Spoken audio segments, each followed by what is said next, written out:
That day, when my niece asked me to do something with her, I never thought we would be doing that deed. It all started like this. It was one of those weekends that felt like a return to the familiar, family all around, laughter echoing in the halls, and the comforting scent of home-cooked meals filling the air. My sister, Sarah, had brought her family over for the weekend, a rare occasion with how busy everyone's lives had become. It was nice, almost nostalgic, to have the house buzzing with energy once again. Her husband, Mark, was in his usual easygoing mood, playing with the kids in the living room, while Sarah and I prepared dinner in the kitchen. But it was Sophie, my niece, who had my attention. I'd watched her grow up over the years, starting out as a shy, quiet girl and gradually blossoming into the confident young woman standing before me now. At 20, Sophie had that delicate balance of grace and energy that made her magnetic. When she was younger, we had a special bond, and though we hadn't spent as much time together lately, I still felt it. There was something about her presence that made everything feel a little brighter, a little more alive. I wasn't sure when it started, when things began to shift between us, but over the past year or so, I'd felt the connection between Sophie and me deepen. It wasn't just the familial bond anymore, it was something else, something that lingered in the moments when our eyes met across the room, something I tried to ignore but could never fully escape.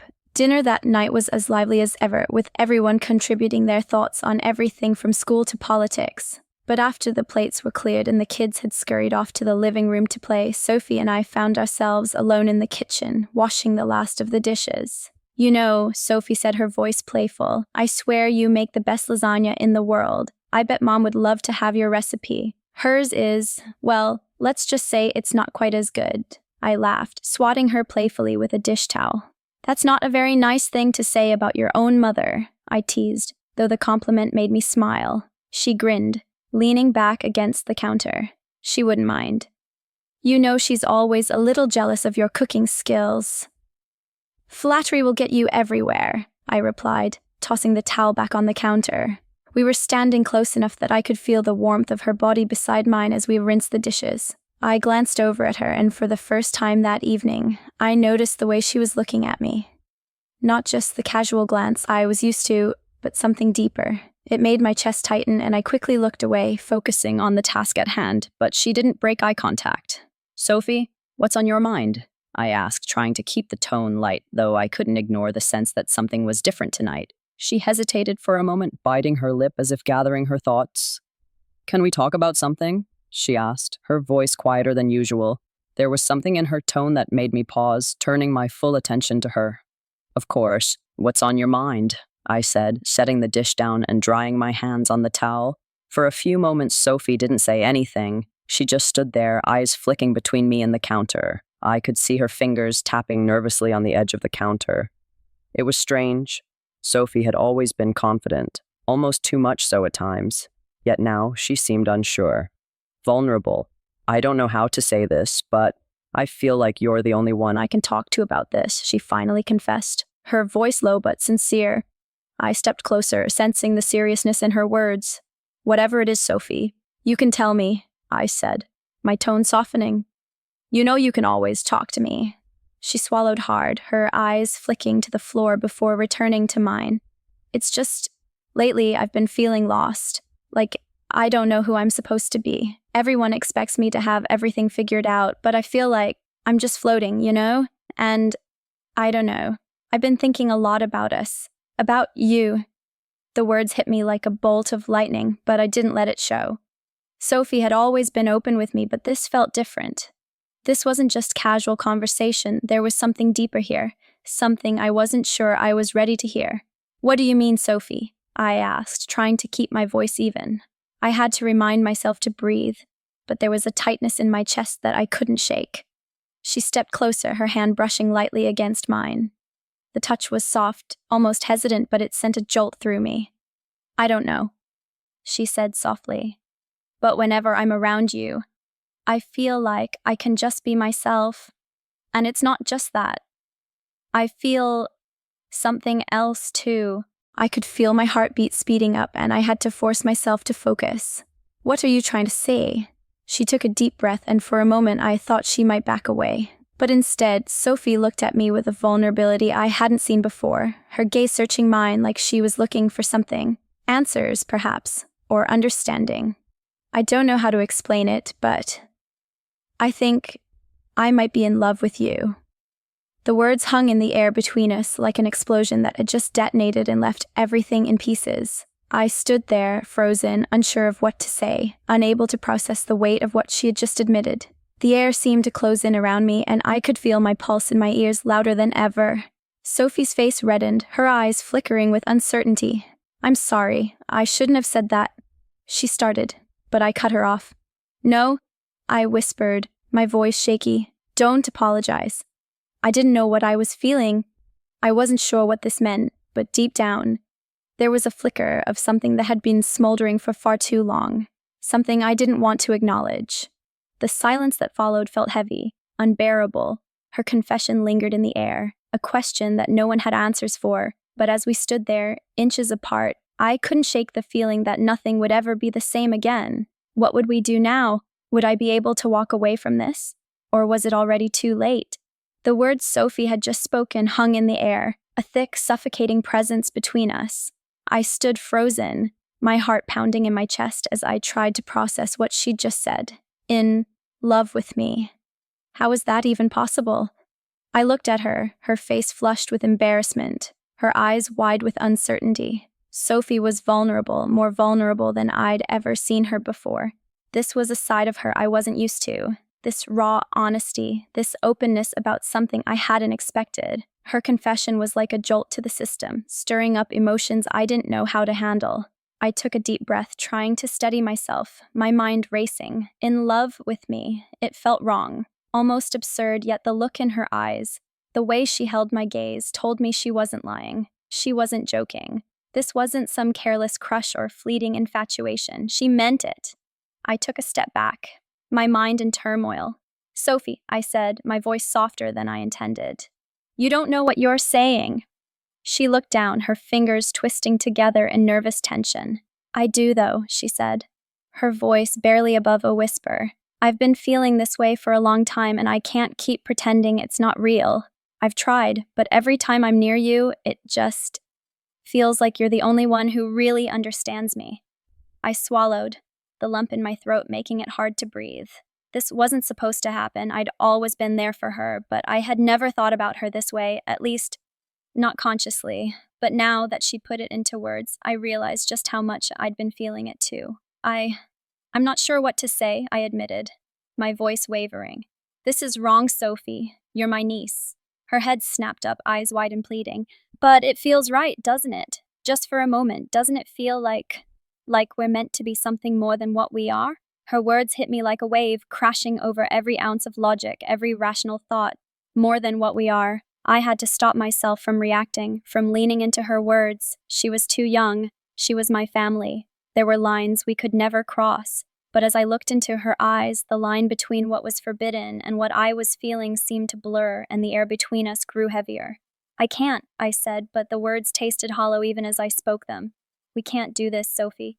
You're too young, and I'm your aunt. I'm your family."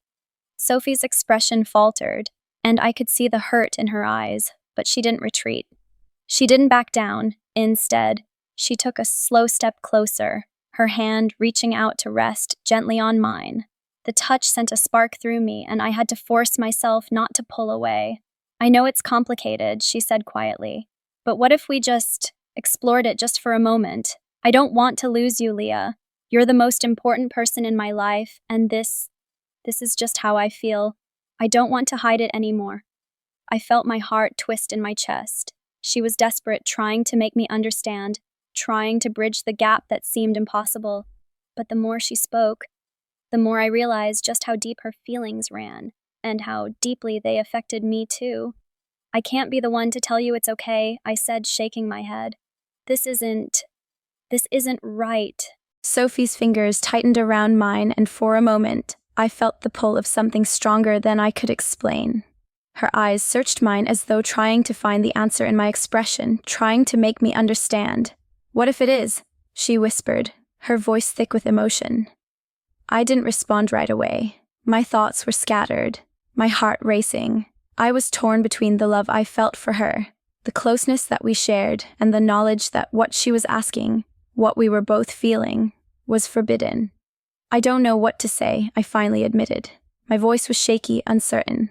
I just don't know. She closed the distance between us, her hand lifting to touch my cheek, her fingers grazing softly over my skin. The touch sent a shiver down my spine, and I couldn't pull away. The emotions swirled within me, fear, confusion, desire, guilt, but beneath it all was something undeniable, something that couldn't be ignored. Sophie, I breathed, her name escaping my lips like a prayer. This is wrong. But even as I said it, I knew the words held no weight. She wasn't going to stop, and I wasn't sure I wanted her to. And as she leaned in, closing her eyes and pressing her lips softly to mine, I knew that nothing could ever be the same again. As our lips met, time seemed to stand still. I couldn't think, couldn't breathe, couldn't pull away. The kiss was hesitant at first, but as the seconds passed, it deepened, and with it came a rush of emotions I had no words for. What did this mean? What did this do to us? I didn't know, but I was already too far gone to stop it. The kiss lingered between us, fragile and soft, a moment suspended in time. My mind screamed for me to pull away, to stop this before it went any further, but my body refused to listen. Sophie's lips were warm, her touch gentle, and for a brief moment I was lost in the sensation of her. It felt wrong, but it also felt like something I hadn't realized I'd been craving. I pulled back slightly, my breath shallow, my heart pounding in my chest. Sophie's eyes were closed, her lashes fluttering as she seemed to process what had just happened. But there was no turning back now. I could feel it, the weight of what we'd just done heavy in the air between us. Sophie, I whispered her name, my voice trembling, unsure of what to say next. I didn't know how to make sense of this, of what had just happened. What did this mean? Was it a mistake? Or something else entirely? She opened her eyes slowly, meeting my gaze with an intensity that sent a shiver down my spine. I'm sorry. I didn't mean to. No. I interrupted her softly, reaching out to touch her arm. It's not that. I'm not angry. I just don't know what to do. This isn't us. We're family. Her lips trembled slightly, but she didn't pull away from me. Instead, she stepped closer, her hand resting on my shoulder as if she needed to reassure herself as much as she needed to reassure me. But it's real, Leah, she said quietly. You felt it too, didn't you? I'm not the only one. I wanted to deny it. I wanted to tell her that this was a mistake, that what we were feeling wasn't real. But the truth was, I had felt something undeniable, something that terrified me more than anything else. I had tried to push it down, to ignore the way my heart raced when I saw her, the way my breath caught when our hands brushed. But now, in this moment, it was impossible to deny. I don't know what to say, I said. The words thick in my throat. This is so wrong. We can't. Why not? She asked, her voice quiet but insistent. Because you're my aunt. Because I'm your niece. I can't control how I feel, Leah. And I don't think you can either. Her words hit me like a wave, crashing over everything I thought I knew about us. It was one thing to feel something forbidden, but it was another to admit it out loud, to acknowledge that there was a part of me that wanted this, wanted her. Sophie, I said, my voice barely above a whisper, you're too young for this. This is wrong on so many levels. We could ruin everything we've built. All of it would be shattered. Her face softened, and she reached up to touch my cheek gently, her fingers trembling. I'm not a little girl anymore, Leah. I'm not the person you remember. I'm me. And I need you in ways I can't explain, but I feel like you need me too. I closed my eyes, leaning into her touch, but my mind was a whirlwind. How could this be happening? She was my niece. She was family. This was a line we couldn't cross, but what if I wanted to? The thought was maddening, and it terrified me to even consider it. You're right, I said finally, my voice hoarse. You're not a little girl anymore. You're a beautiful young woman, and I've watched you grow up. But I couldn't finish the sentence. The words felt wrong on my tongue. How could I say it? How could I tell her that, even though this was wrong, part of me didn't want it to stop? Sophie's hand slid down to my neck, her fingers tracing the line of my jaw, sending shivers through me. You don't have to say anything, Leah. I just need you to understand that this isn't just some fantasy. This is real. I'm real. And so are you. We don't have to pretend anymore. My breath caught in my throat as her words hit me. This wasn't a phase for her. This wasn't something she'd say just to test the waters. This was something she truly believed, something she felt deeply, and I could feel it in the way she looked at me, in the way she touched me, like she was searching for something I wasn't sure I could give. Sophie, I began, but she interrupted me, her voice urgent now. Please don't pull away from me, Leah, she said, her voice trembling slightly. I can't do this without you. I need to know if you feel this too. I opened my mouth to say something, but no words came out. I had no answers, no way to make sense of this. All I knew was that Sophie's closeness was suffocating me, and yet it was also the only thing that felt real, the only thing that made sense in a world that had suddenly turned upside down. I stared at her, feeling a mix of confusion, fear, and desire that I couldn't control. My heart raced faster, my palms sweating. The lines between right and wrong had blurred, and the more I tried to push away from her, the more it seemed impossible. Sophie, I whispered again, my voice breaking. I don't know if I can do this. You don't have to do anything, she said softly, leaning in closer, her lips brushing against my ear. Just be with me, just for tonight. Let me feel you. The words hung in the air, heavy and dangerous. But as I felt her breath on my skin, as I looked into her eyes, all I could think about was the ache that had been building inside me for so long. And suddenly, it wasn't about what was right or wrong anymore. It was about what we both needed in that moment. My hand moved to her face, and for the first time since this madness had begun, I didn't fight it. I leaned in, letting the overwhelming emotions take control. What were we about to do? I didn't know, but for the first time in my life, I didn't want to stop. The kiss was no longer hesitant, no longer filled with uncertainty. It was hungry, desperate, as if neither of us could hold back anymore. I felt her lips against mine with a fervor that shook me to my core. Every rational thought I had tried to hold on to melted away with the warmth of her touch. The urgency in her embrace was something I couldn't deny. As our bodies pressed together, I could feel the rapid beating of her heart, the rise and fall of her chest against mine. It was as though we were in sync, caught in a whirlwind of emotions neither of us could control. My hands moved instinctively, as if my body was making the decisions for me. One of my hands cupped the back of her head, tilting her face to deepen the kiss, while the other slid to the small of her back, pulling her closer.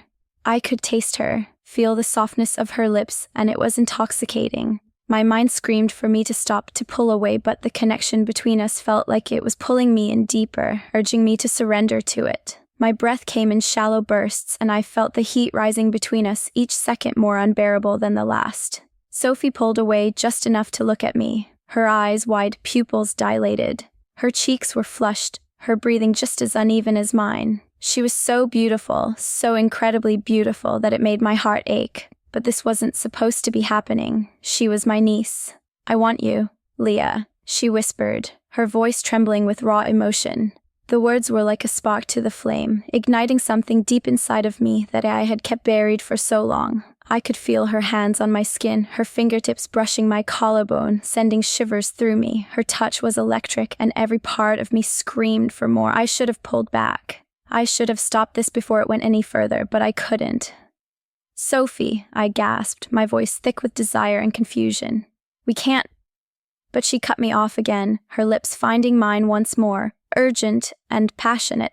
She kissed me deeply, her hands moving over my body like she knew exactly what she wanted, what she needed. And I couldn't fight it anymore.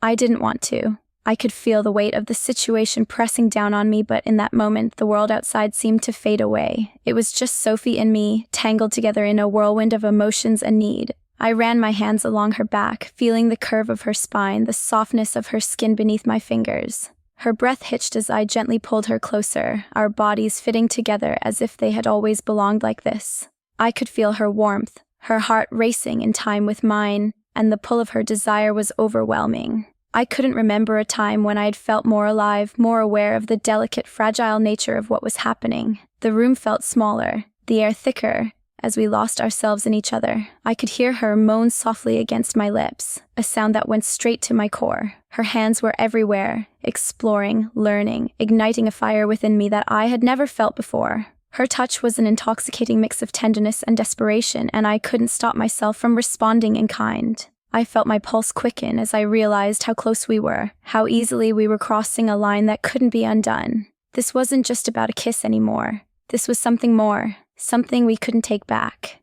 Sophie, I breathed, my hands shaking as I pulled away slightly to look at her.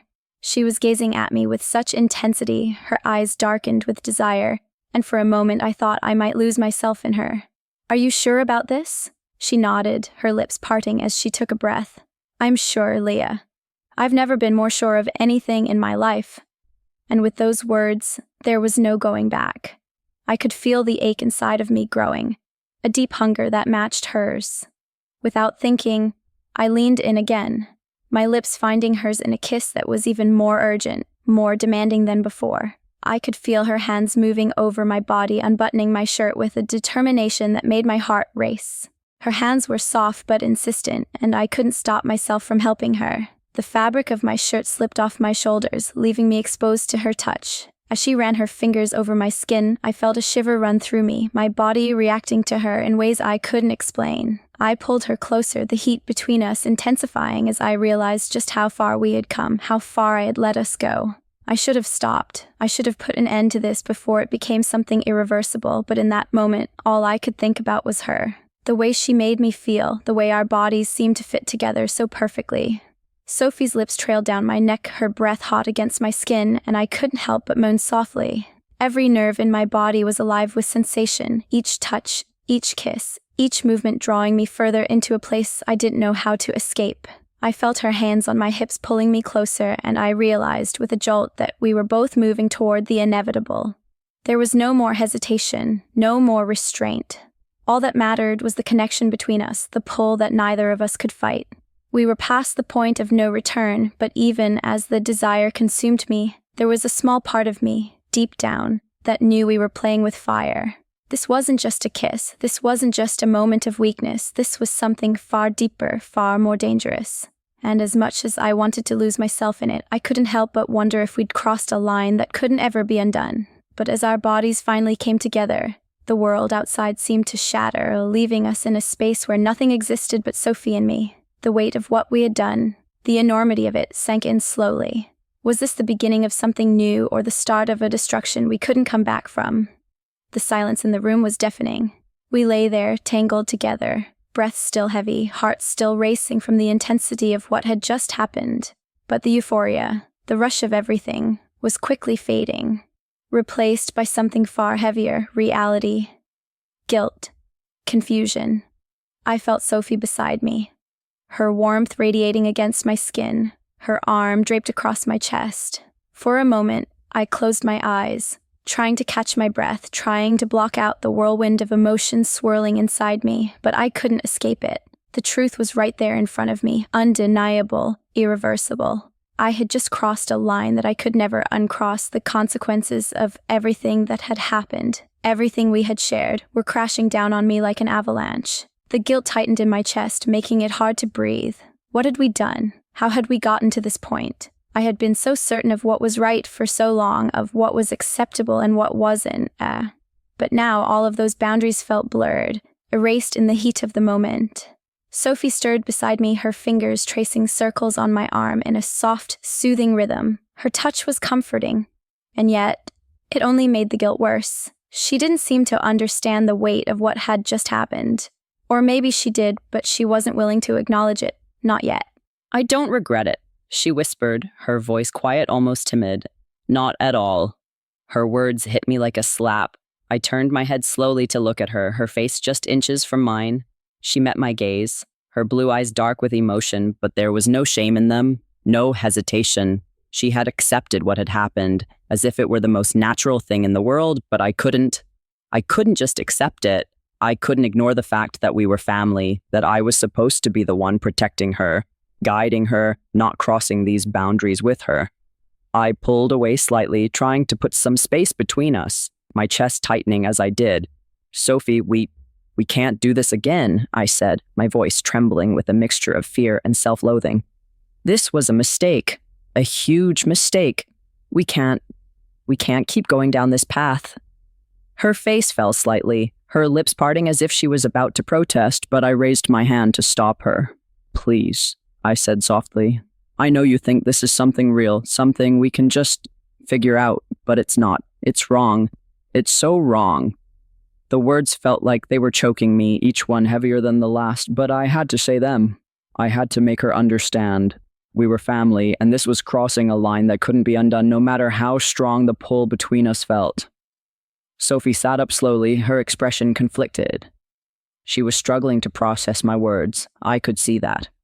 But she didn't seem ready to let go of what we just shared. "Leah," she said softly, her voice fragile now, "I don't think it's wrong. I don't think it's a mistake. I've never felt more alive, more connected to someone. And I know you felt it too. I saw it in your eyes. I felt it."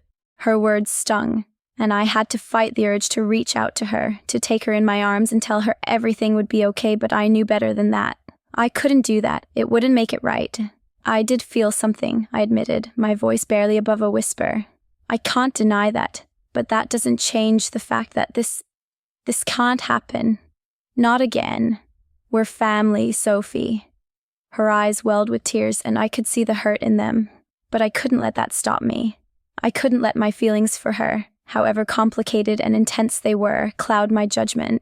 "Leah, I need you," she said, her voice barely audible, the raw emotion in it breaking my heart. "I've always needed you, and now I can't imagine being without you. Not like this."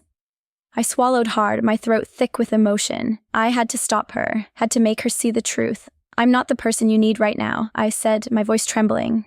"You don't need me like this. You need someone who can give you the love you deserve, someone who isn't caught in a whirlwind of confusion and guilt. You don't need your aunt. Not in this way." Her face crumpled, the tears slipping down her cheeks as she shook her head. "I need you, Leah," she repeated, her voice desperate now. "I need you more than anyone else. I can't just let go of what we have." Her words tore at my heart, but I had to be strong. I had to stand firm. "You have to let go, Sophie," I said, my voice firm despite the tears threatening to spill. "We have to let go. We can't keep doing this. It's not healthy for either of us." The silence that followed was suffocating. We just stared at each other, the weight of our emotions hanging between us, thick and suffocating. The intensity of the moment, the rawness of everything we had shared, still lingered in the air. "I'm sorry," I whispered, more to myself than to her. "I'm so sorry." Sophie looked at me, her eyes filled with sadness, but there was a quiet acceptance in them as well. She wiped her tears away and nodded slowly. "I'll let go, Leah," she said softly, "but it's going to hurt." I closed my eyes, feeling the weight of her words. "I know. It's going to hurt for both of us, but we'll get through it. We have to." For a long moment, neither of us moved. The room was quiet, the only sound the soft ticking of the clock in the corner. But as the minutes passed, I knew that whatever we had just shared, whatever line we had crossed, would never truly be behind us. Not completely, but we would have to try. We would have to move forward. Somehow. The silence stretched on, thick and painful, but we both knew it was time to let go. Time to say goodbye to whatever this had been. "I love you, Sophie," I whispered, my voice breaking. "But I can't love you like this." "I know," she replied softly, her voice barely audible. "I know." And as I looked at her, I realized that the hardest part wasn't saying goodbye. It was knowing that the pain would never truly leave us, that no matter how much we tried to move on, the bond we had shared would linger, haunting us in ways we couldn't even begin to understand. But we would try. For both our sakes, we would try. Do you think we would be able to do that for us? Let us know in the comments.